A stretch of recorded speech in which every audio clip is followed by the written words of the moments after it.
The black SUV pulled up to the private jet terminal at Chicago O'Hare Airport with a sharp screech of brakes. Rebecca Chen stepped out, her platinum blonde hair catching the afternoon sunlight as she adjusted her navy blue power suit. She glanced at her diamond watch and frowned. The merger meeting in New York was in 3 hours, and this deal could make or break her technology company. "Ms. Chen, your jet is ready on the tarmac," her assistant David said, hurrying to keep pace with her quick steps. He carried her leather briefcase and tablet, trying to juggle both while walking fast enough to match her stride. Rebecca had built her software company from nothing. 10 years ago, she was coding in her garage. Now she was about to close a $50 million deal with one of the biggest tech giants in the world. Everything had to be perfect today. The sleek white jet sat gleaming on the runway, its engines already warming up. Rebecca felt a surge of pride looking at it. She had worked 16-hour days for years to afford this level of success. The corporate logo on the side of the plane represented everything she had sacrificed to build. "Good afternoon, Ms. Chen." Captain Rodriguez greeted her with a professional smile. He had been flying corporate jets for 15 years and knew how to handle demanding executives. "We should have you in New York with time to spare." Rebecca nodded curtly and climbed the steps to the cabin. The interior was pristine leather and polished wood.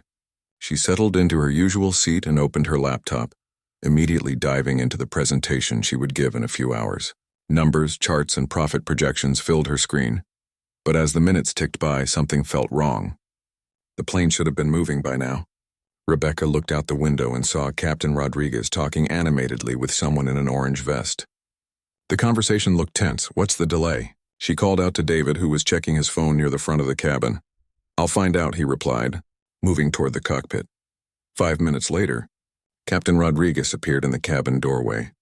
His usual confident demeanor had been replaced by concern. "Ms. Chen, we're experiencing a minor technical issue. The hydraulic pressure readings are inconsistent. Safety regulations require us to investigate before takeoff." Rebecca felt her jaw clench. "How long will this take?" "Hard to say. Maybe an hour, possibly 2. We've called the maintenance team." 2 hours? Rebecca's voice rose an octave. "I have the most important meeting of my life in 3 hours. This cannot happen today." She grabbed her phone and started making calls. "Get me another jet," she barked at her travel coordinator. "I don't care what it costs. I need to be airborne in 30 minutes. But every available private jet in Chicago was either booked or too far away." Rebecca felt panic creeping up her throat. Years of work, hundreds of employees depending on her, and it could all fall apart because of some mechanical problem. Through the cabin window, she watched as 3 men in coveralls approached the aircraft. They moved slowly, casually, as if they had all the time in the world. One of them was laughing at something another had said. Rebecca's frustration boiled over. She stormed down the airplane steps and marched over to the maintenance crew. "Excuse me," she said, her voice sharp enough to cut glass. "Do you have any idea how important this flight is?" The lead mechanic, a gray-haired man named Pete, looked up from his diagnostic equipment. "Ma'am, we understand your urgency, but safety comes first. We can't clear this aircraft until we identify the problem." "Well, identify it faster," Rebecca snapped. "I'm not paying hangar fees, so you can take your sweet time figuring out what's wrong." Pete's expression hardened slightly, but he remained professional. "We're doing everything we can. These hydraulic systems are complex. It could be a sensor malfunction, a pressure leak, or something more serious."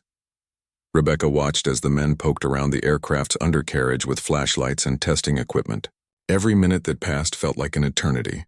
She paced back and forth on the tarmac, her heels clicking against the concrete.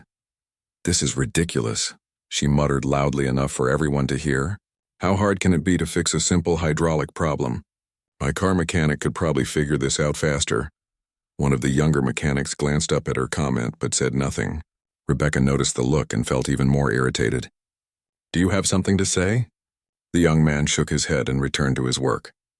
Rebecca continued pacing, making increasingly frustrated phone calls to her team in New York, trying to delay the meeting without sounding desperate.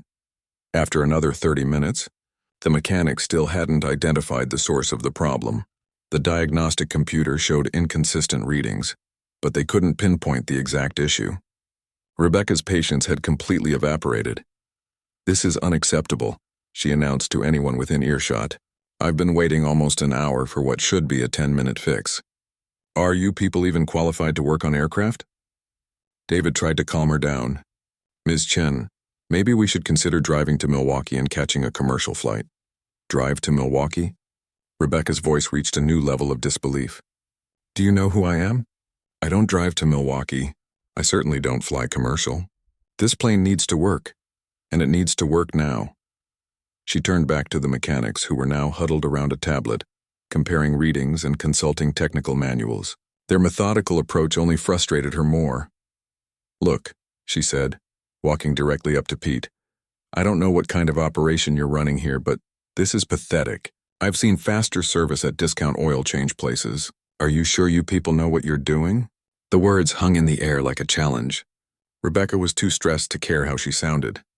All she could think about was the meeting slipping away, the deal falling through, and months of negotiations crumbling because of a mechanical problem that should have been solved in minutes. The afternoon sun beat down on the tarmac, and Rebecca felt sweat forming under her expensive suit. Her perfect day was turning into a nightmare, and she was taking it out on everyone around her. But at that moment, all she cared about was getting in the air and saving her company's future. Jerome Thompson was on his lunch break when he heard the commotion near the corporate jet. He had been working as a baggage handler at O'Hare for 3 years, but his background was far different from what most people assumed. Before coming to Chicago, he had spent 8 years in the Air Force working on fighter jets and transport aircraft. He was sitting on a bench near the employee break area, eating a sandwich his wife Lisa had packed for him, when he noticed the frustrated woman in the business suit pacing near the white jet.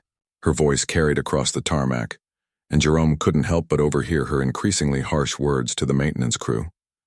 Jerome recognized the aircraft model immediately. It was a Cessna Citation X, the same type he had worked on during his military service. He also recognized the symptoms the mechanics were describing over their radios. Inconsistent hydraulic pressure readings on that particular model usually meant one specific thing. After finishing his sandwich, Jerome walked closer to get a better look. He wasn't trying to eavesdrop, but the woman's voice was getting louder and more demanding with each passing minute. Are you sure you people know what you're doing? She was saying to Pete, the lead mechanic Jerome had worked with before on other aircraft issues. Jerome winced. Pete was one of the best mechanics at the airport, with over 20 years of experience. The woman clearly didn't understand that aircraft maintenance couldn't be rushed, especially when safety was involved. From where he stood, Jerome could see the diagnostic equipment the mechanics were using. The readings on their screens looked familiar. He had seen this exact problem twice during his Air Force days, and both times the issue was in the same place that the standard diagnostic tools couldn't easily detect. He hesitated for a moment. Jerome knew his place at the airport. Baggage handlers weren't supposed to offer technical advice to maintenance crews, especially not in front of angry customers. But he also knew that if his hunch was correct, they could solve this problem in 20 minutes instead of the 2 hours it might take to find it through normal troubleshooting. Taking a deep breath, Jerome walked over to the group. Pete noticed him approaching and gave him a questioning look. Hey, Pete, Jerome said quietly. I couldn't help but overhear the symptoms you're describing. I worked on these Citation X models in the Air Force, and I've seen this exact issue before. Rebecca whirled around, seeing Jerome for the first time. She took in his orange airport vest, his work gloves, and made an immediate assumption about his qualifications. Excuse me, she said, her tone dripping with condescension, but this is a private aircraft with a serious mechanical issue. I'm sure you mean well, but the adults are trying to handle this. Jerome felt his face flush, but he kept his voice calm and professional. Ma'am, I understand your frustration. I'm not trying to interfere. I just wanted to suggest that Pete check the pressure coupling near the landing gear actuator. On this model, there's a small line that runs behind the main hydraulic manifold that can develop hairline cracks. Rebecca laughed, but there was no humor in it. Oh, wonderful. Now the baggage guy is going to fix my jet. What's next? The janitor offering to replace the engines. Jerome's jaw tightened, but he turned to Pete instead of responding to Rebecca. The crack usually happens about 6 inches from the coupling, and it's almost invisible unless you're looking for it specifically. The pressure loss is so small that the main sensors don't catch it consistently, which is why you're getting those inconsistent readings. Pete studied Jerome's face. He had worked with enough military mechanics to recognize expertise when he heard it. You really think that's it? I'd bet money on it, Jerome replied. I've seen this twice before. Same symptoms, same model aircraft, same location for the crack. Rebecca stepped between them. Wait just a minute. I'm not about to let some random airport worker start taking apart my aircraft based on a guess. Pete, surely you're not seriously considering this. But Pete was already nodding thoughtfully. Actually, Ms. Chen, Jerome here isn't just some random worker. He's helped us out before with technical issues. And what he's describing makes sense given what we're seeing on the diagnostics. I don't care if he's Einstein reincarnated, Rebecca shot back. He handles luggage for a living. This is a multi-million-dollar aircraft, not a broken suitcase. Jerome felt anger rising in his chest, but he forced himself to remain calm. He had dealt with prejudice before, both in the military and in civilian life. Ma'am, I understand your concerns about your aircraft, but I have 8 years of experience working on military jets, including this exact model. I know it's hard to believe, but sometimes the solution comes from unexpected places. Rebecca stared at him in disbelief. Military jets? You expect me to believe that you went from military aircraft to handling baggage? My mother got sick, Jerome said simply. I needed to be close to home to help take care of her. The airline jobs required too much travel. Airport work gives me steady hours and good benefits while I finish my aerospace engineering degree at night. For the first time, Rebecca seemed to hesitate, but her desperation to get airborne quickly overrode any second thoughts. Look, I'm sure your story is very touching, but I need real solutions, not feel-good stories. Pete, how much longer is this going to take if we do this properly? Pete glanced at his diagnostic equipment, then at Jerome. If we follow standard troubleshooting protocol, could be another hour or two. But if Jerome is right about the location, we could have this identified and fixed in 30 minutes. Rebecca threw her hands up in frustration. Fine, but if this makes things worse, I'm holding all of you responsible. Pete nodded to Jerome. Show me where you think it is. Jerome led Pete to the aircraft's undercarriage, pointing to a specific area near the landing gear. Right there behind that bracket. You'll need to remove that cover panel and look carefully at the pressure line about 6 inches down from the coupling. Pete retrieved his tools and carefully removed the access panel Jerome had indicated. He used a small flashlight to examine the hydraulic line, running his fingers along its length. Well, I'll be damned, Pete muttered after a few minutes. Jerome, you were absolutely right. There's a hairline crack here, so small I almost missed it even knowing where to look. Rebecca hurried over to see for herself, though she couldn't really tell what she was looking at in the tangle of mechanical components. That tiny crack is causing all this trouble? She asked, her anger giving way to genuine surprise. Yes, ma'am, Pete replied, already reaching for replacement parts. It's a small crack, but it's in a critical pressure line. Just enough fluid loss to throw off the sensors and make the whole system unreliable. Jerome stepped back, his job done. The repair should take about 15 minutes once you have the right replacement line. Rebecca watched as Pete and his team quickly set to work replacing the damaged component. For the first time in over an hour, she felt a glimmer of hope that she might actually make her meeting. But as she stood there watching Jerome walk back toward the terminal, she couldn't shake the feeling that she had just learned something important about assumptions and first impressions. 20 minutes later, Rebecca was finally airborne, watching Chicago shrink beneath her through the cabin window. The Citation X hummed smoothly through the sky, all systems working perfectly. She had made it with just enough time to spare for her crucial meeting in New York. But instead of reviewing her presentation one final time, Rebecca found herself staring out at the clouds, replaying the scene on the tarmac. The image of Jerome walking away after solving her problem wouldn't leave her mind. She kept hearing her own voice saying those cutting words, and each replay made her feel smaller. David, she called to her assistant, who was organizing papers at the front of the cabin. Yes, Ms. Chen, that baggage handler who helped fix the plane. What was his name again? David checked his notes. Jerome Thompson, why? Rebecca pulled out her phone and, despite being at 30,000 feet, used the aircraft's internet connection to search for Jerome Thompson at O'Hare Airport. What she found made her stomach drop. The first result was a Chicago Tribune article from 2 years ago with the headline, "Local Veteran Honored for Community Service." The goodbye photo showed Jerome in his Air Force dress uniform, standing next to an older woman in a wheelchair. The article described how Staff Sergeant Jerome Thompson had received multiple commendations for his work maintaining aircraft at Ramstein Air Base in Germany before returning home to care for his mother, who had been diagnosed with Parkinson's disease. Rebecca scrolled further. Jerome had graduated top of his class from technical school. He had worked on everything from fighter jets to cargo planes. His commanding officers praised his diagnostic skills and attention to detail. The article mentioned he was studying aerospace engineering at the University of Illinois, while working full-time to support his family. "Oh, God," Rebecca whispered, scrolling through more search results. She found Jerome's LinkedIn profile, which showed his impressive military record in detail. 8 years of aircraft maintenance experience, specialized training in hydraulic systems, electronics, and avionics. Letters of recommendation from Air Force colonels, safety awards, emergency repair certifications, and here she was, a software executive who couldn't change her own car's oil, telling this man he wasn't qualified to look at an aircraft. The deeper she dug, the worse she felt. She found a local news story about Jerome volunteering at a veterans center, teaching basic aircraft maintenance to other vets transitioning to civilian careers. Another article mentioned him tutoring neighborhood kids in math and science. Rebecca set her phone down and stared out the window again. In her mind, she could hear herself saying, "Now the baggage guy is going to fix my jet." The memory made her cringe so hard she actually covered her face with her hands. She thought about all the assumptions she had made in those few seconds when she first saw Jerome. His work clothes, his position at the airport, the color of his skin. None of it had anything to do with his knowledge or abilities, but she had immediately dismissed him as unqualified to help her. "Ms. Chen?" David noticed her distress. "Is everything okay? You look pale."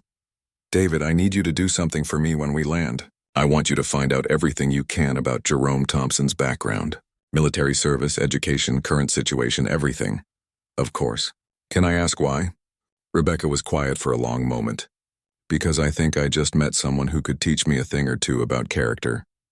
The rest of the flight passed slowly. Rebecca tried to focus on her presentation, but her mind kept wandering back to the airport. She imagined Jerome going back to his shift, loading and unloading bags, probably never mentioning to his coworkers that he had just diagnosed and solved a complex aircraft problem in minutes. When the plane touched down in New York, Rebecca felt a strange mix of emotions. She was grateful to have made it on time, but the victory felt hollow. Her presentation went flawlessly.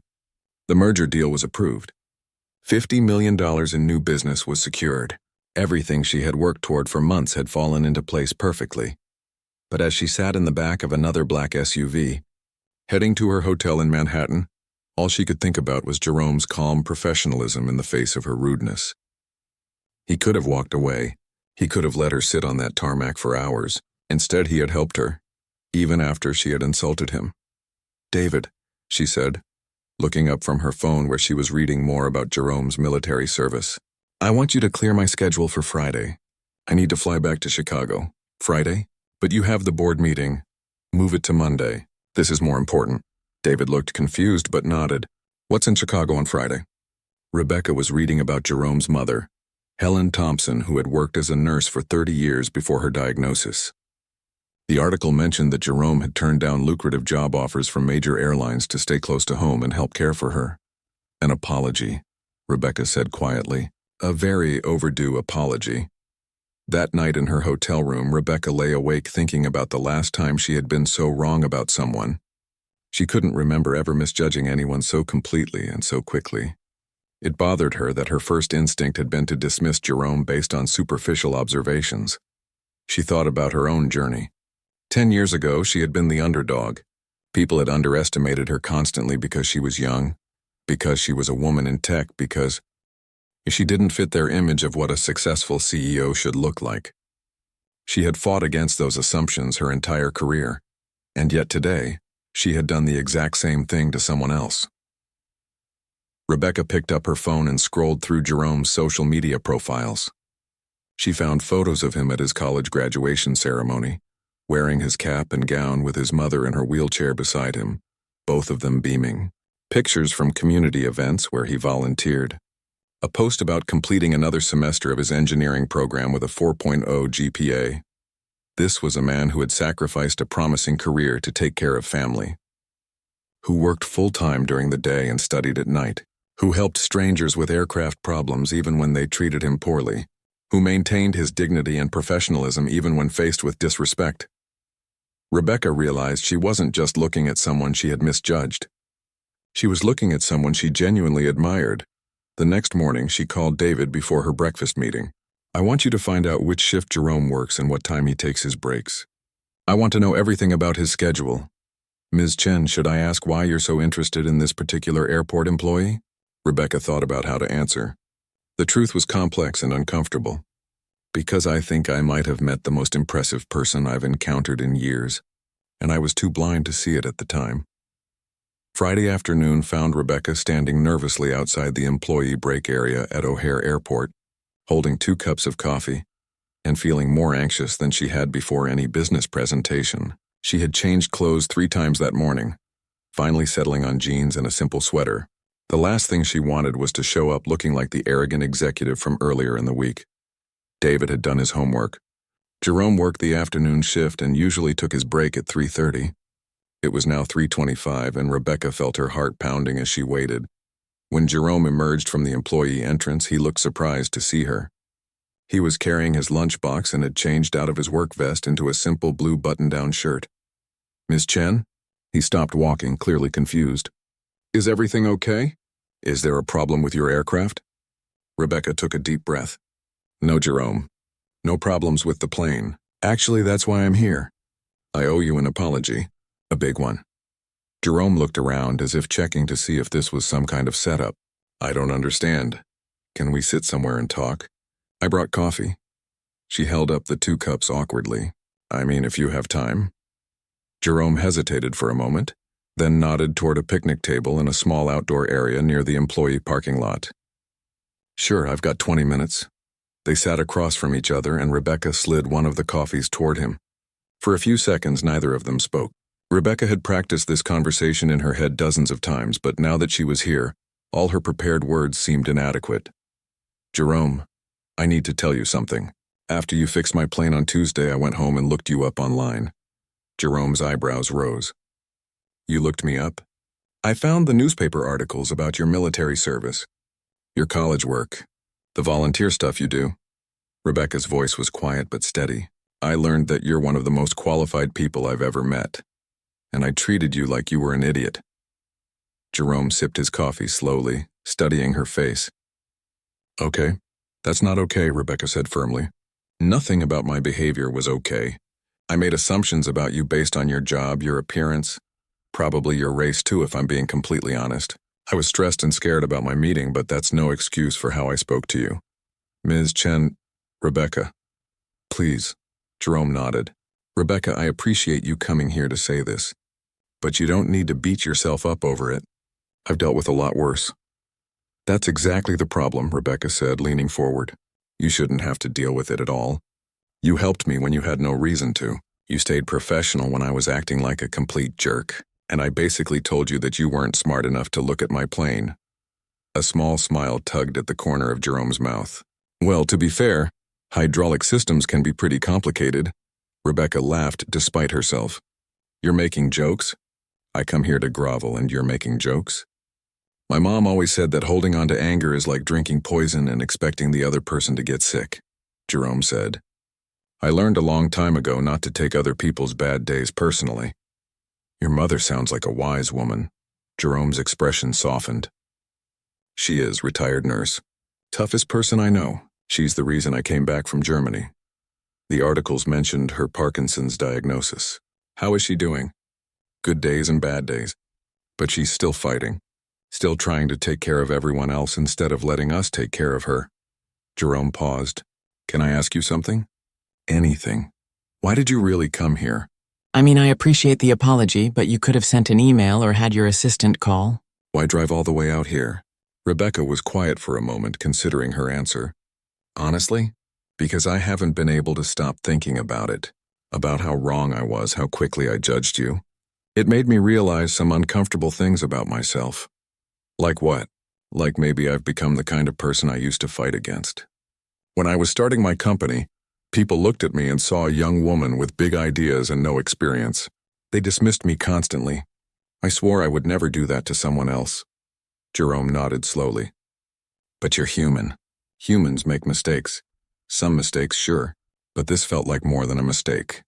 This felt like I had lost something important about who I wanted to be. They sat in comfortable silence for a few minutes, watching planes take off and land in the distance. Rebecca found herself genuinely curious about Jerome's story. "Can I ask you something now?" she said. "Why airport work? I mean, with your background, you could probably get a job with any airline or aircraft manufacturer." Jerome smiled. "You sound like my wife. She asks me the same question at least once a week." "You're married?" "Lisa, 5 years next month. She's a teacher at the elementary school near our house." Jerome pulled out his phone and showed Rebecca a photo of a pretty woman with kind eyes and a warm smile. "She keeps telling me I'm wasting my education working here." "But you don't think so?" Jerome was quiet for a moment. "The airline jobs I looked at required a lot of travel. Some overseas assignments. Good money, great experience, but my mom needs me here. And honestly, this job has its benefits. Regular hours, good union benefits, and I get to be home every night for dinner." "What about your engineering degree? What's the plan there?" "Finish next year, hopefully.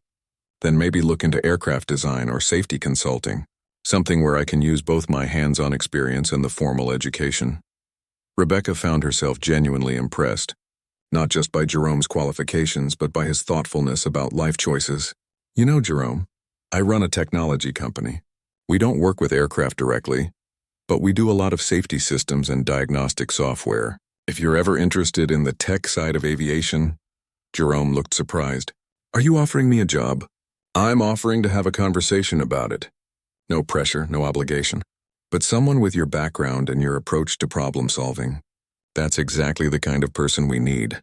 I appreciate that, I really do. But I can't relocate and I can't travel extensively." "Who said anything about relocating? We have an office here in Chicago. And the position I'm thinking of would be more about development and testing than travel." Jerome studied her face carefully. "Rebecca, I hope you're not doing this because you feel guilty about Tuesday. Honestly, Tuesday made me notice you. But this conversation is making me want to work with you. There's a difference." Jerome's break was almost over and he stood up to head back to work. "I need to think about this. Talk to Lisa, I'm happy with what I'm doing, but I'd be lying if I said I wasn't curious about what else might be possible." Rebecca stood too, extending her hand. "Think about it.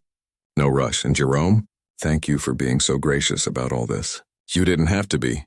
Jerome shook her hand, his grip firm and confident. "My mom also taught me that everyone deserves a second chance to show who they really are." As Rebecca walked back to her car, she realized that what had started as an apology had become something else entirely. She had come to make amends for her behavior, but she was leaving with genuine respect for someone she barely knew. More than that, she was leaving with the feeling that she had just met someone who might change her perspective on a lot of things. 18 months later, Rebecca stood in front of her bathroom mirror, adjusting her simple white dress for the third time. Her hands were shaking slightly, not from nervousness about the wedding, but from the overwhelming joy of how much her life had changed. The woman looking back at her in the mirror bore little resemblance to the stressed, demanding executive who had paced on the tarmac at O'Hare that day. Rebecca had learned to slow down, to listen more, to appreciate the people around her instead of just seeing them as obstacles to her goals. "You ready?" Lisa called from the bedroom. Jerome's wife had become Rebecca's closest friend and was serving as her maid of honor today. "As ready as I'll ever be," Rebecca replied, taking one last look in the mirror. The wedding was taking place. See, in the backyard of Jerome's childhood home where his mother Helen still lived. It was a far cry from the elaborate church ceremony Rebecca had once imagined for herself, but it felt perfect. The guest list was small and intimate: family, close friends, and several co-workers from both the airport and Rebecca's company. Jerome had taken the job Rebecca offered, starting part-time while he finished his engineering degree. What began as occasional consulting on safety software had grown into a full-time position as head of technical development. His insights from hands-on aircraft experience, combined with his formal education, had helped Rebecca's company develop breakthrough diagnostic tools that were now used by airlines around the world. But more importantly, Their professional relationship had gradually deepened into friendship, and then into something neither of them had expected. It started with long conversations about work that turned into discussions about life, family, and dreams. Jerome's steady presence and thoughtful perspective had helped Rebecca find a balance she never knew she needed. Rebecca, Helen Thompson appeared in the doorway, moving slowly but steadily with her walker. The older woman's Parkinson's had progressed, but her mind remained sharp and her spirit undiminished. "You look beautiful, sweetheart." "Thank you, Helen. I can't believe this day is finally here." Helen smiled. "You know, when Jerome first told me about you, I was worried." "Worried?" "Not about you personally. But Jerome has always been attracted to people who need fixing. I was afraid he was falling for another project instead of a partner." Rebecca laughed. "And now? Now I see the way you two take care of each other. Real partnership. That's what marriage should be." Through the bedroom window, Rebecca could see the backyard filling with guests. Jerome's Air Force buddies had come in from around the country. Several of his co-workers from the airport were there, including Pete, the mechanic who had been working on her plane that first day. Her own employees and business associates mingled easily with Jerome's family and friends. The past year and a half had transformed both of them. Jerome had grown in confidence, finding his voice in corporate settings and earning respect for his innovative ideas. Rebecca had learned to lead with empathy instead of just ambition, and her company culture had improved dramatically as a result. They had also started a scholarship program together, providing funding for military veterans and underrepresented students, pursuing careers in aviation and technology. It was Helen's idea, inspired by watching how much both Rebecca and Jerome had gained from stepping outside their comfort zones. "Time to go," Lisa announced, peeking into the room. "Your groom is getting antsy." Rebecca took Helen's arm, helping her navigate the stairs slowly. "Thank you for raising such an incredible man. Thank you for seeing what took me 30 years to get him to see in himself," Helen replied. The backyard had been transformed with simple white flowers and string lights. About 50 people were seated in folding chairs facing a small arch, where Jerome waited with the officiant, a retired Air Force chaplain who had served with him in Germany. Jerome looked handsome in his navy blue suit, but what struck Rebecca most was his expression. Gone was any trace of the careful reserve he had shown that first day at the airport. He looked confident, happy, and completely at peace. As Rebecca walked down the aisle between the chairs, she caught sight of several faces that told the story of their journey. David, her assistant, who had watched her transform from a demanding boss into a thoughtful leader. Captain Rodriguez, who had become a good friend and often flew their company executives. Jerome's college professors, who had watched him graduate with highest honors while working full-time. But it was Jerome's face that held her attention. The man who had stayed calm and professional while she insulted him, who had helped her despite her rudeness, who had taught her more about character than anyone she had ever met. The ceremony was brief and heartfelt. Jerome's voice was steady as he promised to love and support Rebecca through whatever challenges life brought. Rebecca's vows focused on gratitude for the way Jerome had changed her perspective on everything, from business to family to what really mattered in life.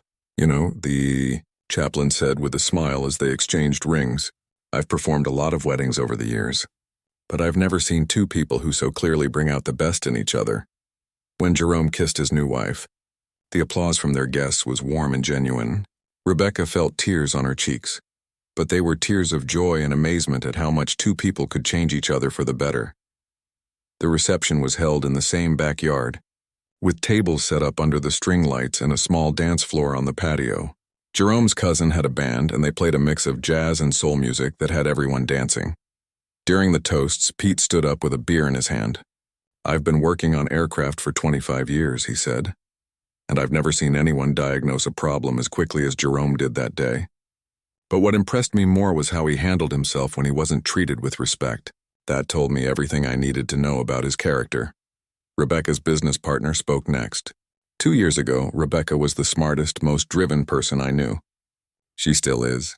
But now she's also the wisest and most thoughtful. Jerome didn't change who she was. He helped her become who she was meant to be. As the evening wound down, Rebecca and Jerome found themselves sitting on the back steps of his childhood home, watching their friends and family clean up around them. "Any regrets?" Jerome asked, taking her hand. Rebecca thought about the question seriously. Just one. I regret that it took a broken airplane and my worst behavior to bring us together. I wish I had been smart enough to see you clearly from the beginning. Everything happens for a reason, Jerome said. Besides, if you had been nice to me that first day, I probably would have just thought you were another polite customer. Your complete rudeness made you memorable. Rebecca laughed. So you're saying my terrible personality was actually part of your falling for me? I'm saying your willingness to admit you were wrong and change was what made me fall for you. The rudeness was just the setup. They sat in comfortable silence, watching the last of the guests say their goodbyes. Helen was inside, surrounded by well-wishers and refusing help with anything despite her condition. What do you think she's going to say when we tell her about the baby? Rebecca asked quietly. Jerome's face lit up. She's going to say she knew before we did. She's been dropping hints about wanting grandchildren for months. Rebecca smiled, placing her hand on her still flat stomach. They had found out about the pregnancy just a week ago, and had decided to wait until after the wedding to share the news with family. I love you, she said, the words still feeling new and amazing each time she said them. I love you too, Jerome replied. Thank you for coming back to apologize that day. Best decision either of us ever made. As they walked hand in hand toward their car, heading off to their honeymoon in Jamaica, Rebecca reflected on how dramatically her life had changed. She had built a successful company, but her greatest achievement was learning to see people clearly, to value character over appearances, and to find love in the most unexpected place. The angry woman who had berated a baggage handler on an airport tarmac felt like a different person entirely. In many ways she was.